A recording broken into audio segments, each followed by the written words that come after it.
दोस्तों, मेरे चैनल पर आपका हार्दिक स्वागत है। आज का मेरा ये वीडियो बेहद खास वीडियो है और मेरे जो नवोदित गीतकार दोस्त हैं उन्हें ये वीडियो ज़रूर देखना चाहिए। वैसे तो सभी देख सकते हैं इस वीडियो को, तो बड़ा ही खास वीडियो है, छोटा सा वीडियो है, ज़रूर देखिएगा।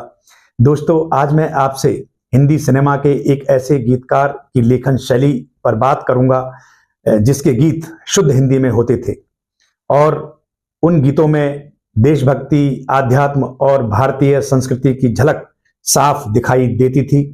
जी हाँ, मैं बात कर रहा हूँ 1940 और 50 के दशक के प्रख्यात फिल्म गीतकार पंडित भरत व्यास जी के बारे में।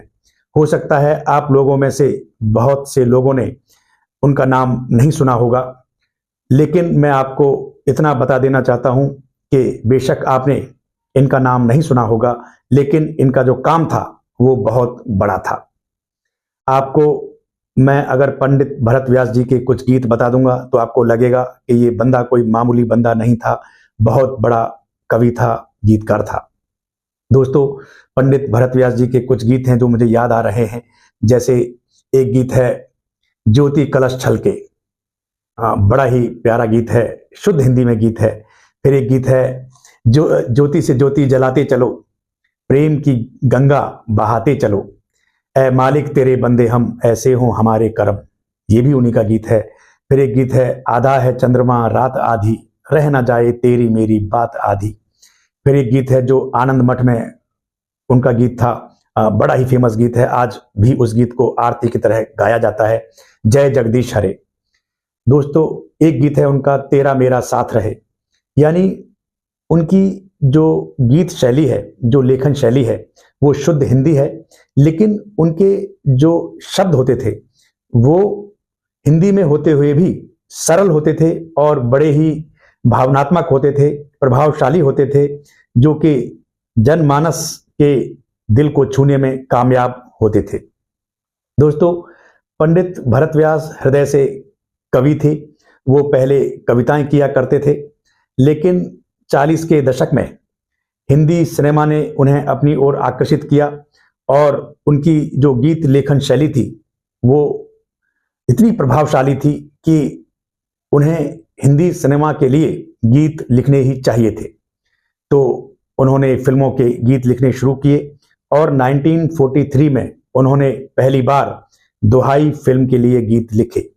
फिर इसके बाद वो आगे बढ़ते गए, एक से बढ़कर एक फिल्में की, एक से बढ़कर एक गीत लिखे। दोस्तों, जहां तक मैं समझता हूं कि पंडित भरत व्यास जी के जो गाने होते थे ना, वो बड़े ही भावनात्मक होते थे, वो काव्यात्मक तो होते थे, लेकिन उनमें एक जो देशभक्ति की भावना है, जो आध्यात्म है, जो भारतीय लोक संस्कृति है, जो भारतीय संस्कार हैं, ये सब उनके गीतों में देखने को मिलते थे।